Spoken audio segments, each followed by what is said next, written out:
Miranda Gazier, road captain from Lloydminster. Ryan, go ahead. Dale Entz, road captain from Manitoba. Ryan Mihilowitz from Prince Albert, road captain for Saskatchewan. Joe Jansen, Manitoba road captain. Thank you. Tom, can you speak to the issue that we're getting calls from police officers apologizing for what's happened last night? Yeah, without giving away too many details, we have worked extremely hard, myself included, with a couple of honestly, my relationships, my personal relationships that I've developed throughout my short time here with the Ottawa police officers has been extraordinary, and I know we have consistently encouraged all of the truckers and the road captains and everybody on the team to build a solid relationship with the Ottawa Police, the OPP, and the RCMP. We're keeping it professional, obviously. We're not compromising their integrity by feeding them and stuff like that. But we have a really solid relationship with the police when it's appropriate for everybody. Now, we did get some calls yesterday. Some of the police officers we've been dealing with were pulled out of the city yesterday for a reason we weren't made privy to. But they called to say, look, we didn't know about the raid last night. Okay, and from what I had listened to, I believe the one particular officer, he was sincere in what he was saying, and it was echoed by another officer to me personally. They were pulled out. They just said, don't ask why, kind of shake their head. Everyone at the ground level wants to go home. We just want to go home, and we want to be safe. We want to be responsible. Okay? And that's really what it is. It's building the relationships. This is community policing. It's just on a gigantic scale. So, it's kind of like saying goodbye to some of your friends, I suppose, in a way. Just one thing as a synopsis, could you one of you give us just a statement of what the Freedom Convoy stands for? Unified together. Unity. Canadian unity. Hope. I think, Freedom. yeah. I think hope is a good one. There is a lot of hope. Walking down the street with him today was like, I felt more like a bodyguard with a VVIP, right? Everybody was coming up to him on the street. Locals. By the way, it's true, we do have over 100 affidavits from the residents of Ottawa supporting the truckers, telling stories about how they've never seen the streets so clean, how the shovels, we bought 100 shovels. We bought salt. Okay, we're shoveling sidewalks. Okay, crime is down 90% in the city, according to one of the newspapers in Toronto. So, it's noisy at times, but I don't know. What do you guys think? I'll ask you guys and ask the viewers. Do you want to hear horns, or do you want to hear "Oh Canada" every hour on the hour? What would you guys prefer? Do you want to hear a resounding chorus of "Oh Canada" come from your nation's capital, or horns? I like the horns. You like the horns? I love the horns. I like the horns. Although Canada for sure. Any more questions from the floor? Or Doctor, I know you want to say something? Oh, well, I mean, look, I just wanted to say something that's very important that the Canadian people understand. Louder. Which is that when you see Hodkinson or myself here, we don't represent just a small portion of doctors and scientists in Canada. I have literally thousands of emails and telephone calls from doctors across Canada and across the world, United States, particularly Ontario and rest of Canada, telling me, look, you guys, you Hodkinson, you Poness, you Alexander, you have been the brave ones and the courageous ones. But we stand behind you.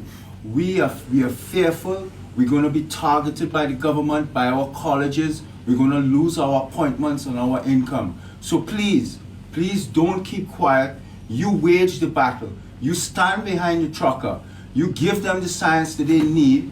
because we know 100% of the science is behind the trucker. So you be our force and our tip today for us. And I wanted to share that. One of the viewers is asking about safety. People are concerned about safety. Can you speak about that? We've seen nothing but safety since we started this. I think the best thing is watching everybody hug each other, which I know in Calgary is not a good thing to do, but we're hugging each other. We're not wearing masks. We're smiling. This is the best thing I've seen in the last 2 years in Canada. I have never felt so much love. I had a couple Ottawa City. I had a couple Ottawa City residents come up to me today, and they said they had to come out and see for themselves how bad it was, judging by what they've seen on the news, on the local news and the what do they call it, the legacy news media. They come out here to see people hugging and handshakes, and they were totally amazed, absolutely amazed. They said it's totally different than what they were portrayed, what we've been portrayed as. A little 70-year-old woman actually stopped me just this evening out on the street, and she was quite concerned because she walks these streets all the time for her exercise, and she was quite concerned because she noticed a few of our trucks might be missing some of the rows, and she was quite concerned because she said Ottawa citizens everywhere want us here, and they didn't want to see us leaving, and she was concerned that we were leaving. Is it concerning that city councillors would use the word insurrection? Yeah. Tom's hot buttons. Tune in tomorrow. Yeah, if okay, maybe that's a hot button issue for me, but I gotta say, I've played that recording to several people, and the hysterics coming out of, like, the comments were so.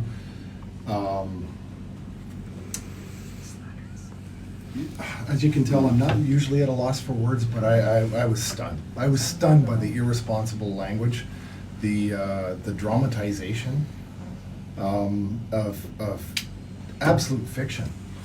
And it's very clear to me that they're pre-positioning the next moves that they want to make. So they're using very strong language to set up a legal framework, in my opinion, or a policing framework to give themselves cover to be absolutely horrendous to us.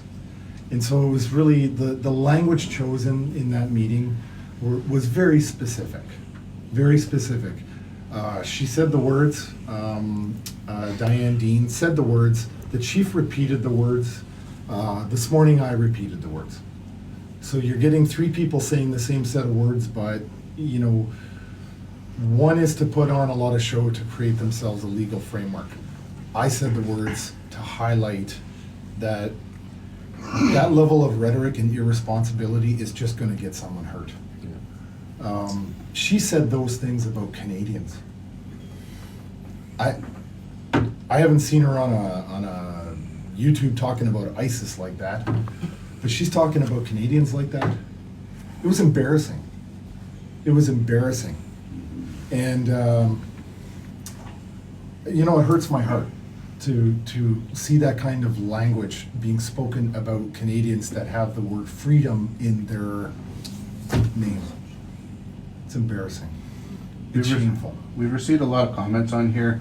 A video went out today that said 50% of Ottawa police officers have resigned today. Is there any validity through the? I believe that to be a rumor. I don't believe that to be true. I walked around with a couple of Ottawa police officers today, and I saw lots of uniforms. So, you know, the number of uniforms that I saw today, if that was only half, they've got a huge budget. So I don't believe that's true at all. Someone's asking here about the kneeling at Parliament Hill. Can you tell us a little bit about that? It was beautiful. Oh, about our epic photo? Yes.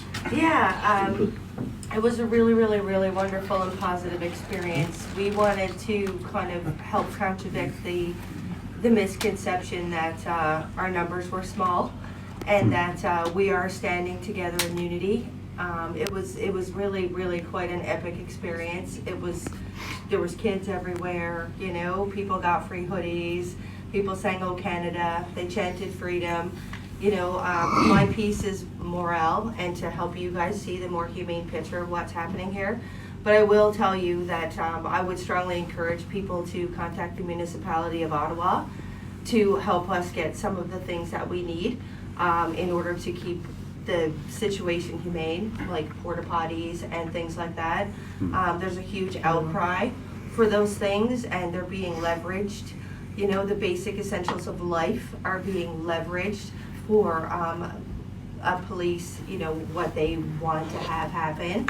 At the end of the day, we are all human beings and we are all Canadians. So if you guys could do your part and put some pressure on Ottawa City Police to help us keep our families that are safe in these trucks with the basic essentials of life. That's what that photo was for.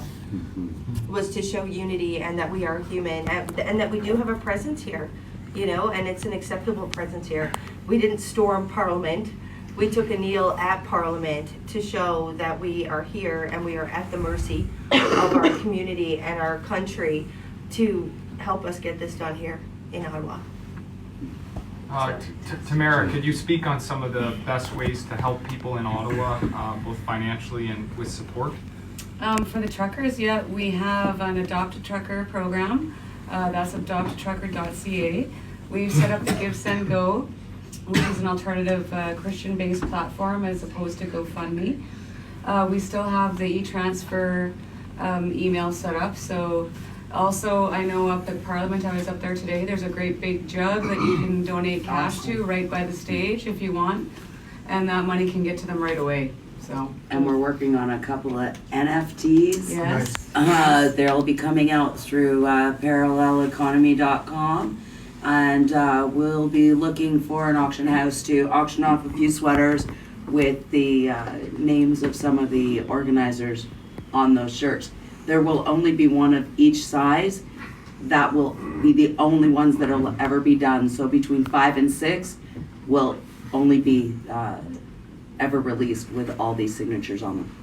Someone's asking, what is it, what's the encryption on the hoodies? What does it mean? It's 10-7, it means out of service. And what's on the back? I got it. I got it. Oh, there we go, she's got it. Freedom Convoy 2022. I'd like to ask another question. This seemed really to be a contest for hearts and minds. A lot of people, even in the Green Party, they have a large percentage of their members that support the truckers. Could you maybe workshop the idea for us of the rumors that we hear about, let's say the RCMP coming in their battle rattle? Can you talk about the hearts and minds and a shift maybe, or what is that playing into their decision for increased force? I don't really know from a tactical point of view that it makes over, I'm not the on-scene commander developing that plan. However, I would say that, the advice that we got was that they would shut down all telecommunications prior to starting the kettling, to start rounding us up. So we would lose all control of cell phones or our ability to transmit it, and this is why we're asking for people to start actually thinking about coming here. Now, I'm not saying to come here now, but if there's a big giant, you're noticing a severe lack of social media presence from all of the truckers, and there's hundreds of cameras out here. There's hundreds of live streamers every hour on the hour. If there's all of a sudden a complete blackout over Ottawa, you can take that to the bank that the police have started to kettle us. So can you explain what kettle us means? They're basically going to, march towards us in a column and start boxing us in, and then start affecting our immediate arrests.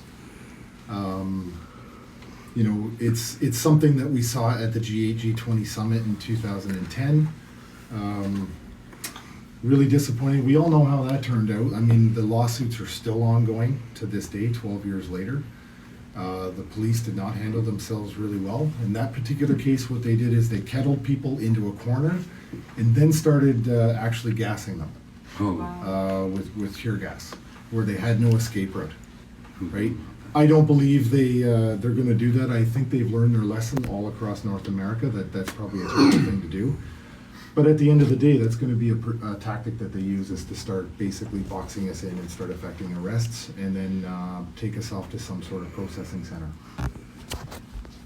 So, Just before everyone passes out of heat exhaustion, do you have a final synopsis, Tom, and then we'll close the line.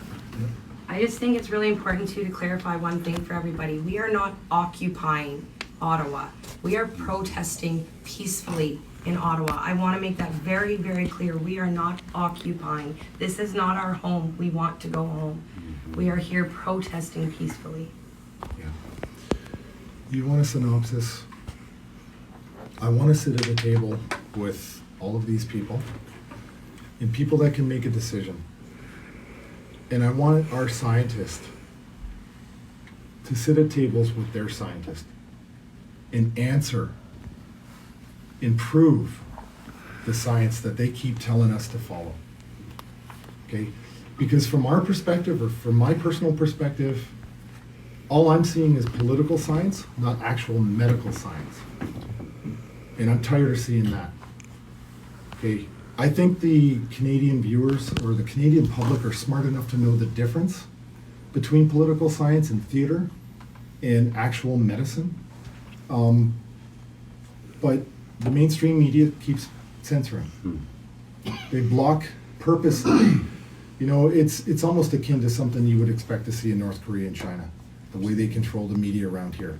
And I'm sorry if that upsets the mainstream media, but you've been disrespecting viewers for 2 years straight, and I'm sure even long before. It would be great if they started actually reporting the news instead of creating it. Okay? We have the scientists that want to sit down publicly and talk about these issues. We want to get the word out and tell the public. Let the public decide.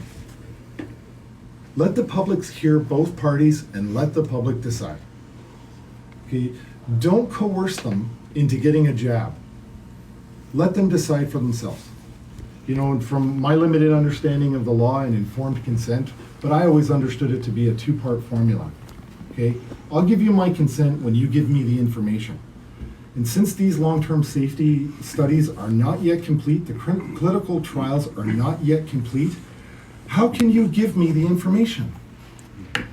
How can you give me the information for me to take a decision or to consent when I don't know the risks?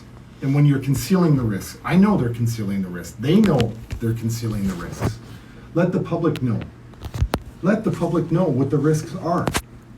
And let them make a free choice, which is their constitutional charter right to do so. I want to get at a table. Great. Well, thank you all for your time. We'll close the live there. Thank you. Good job. Good job, guys.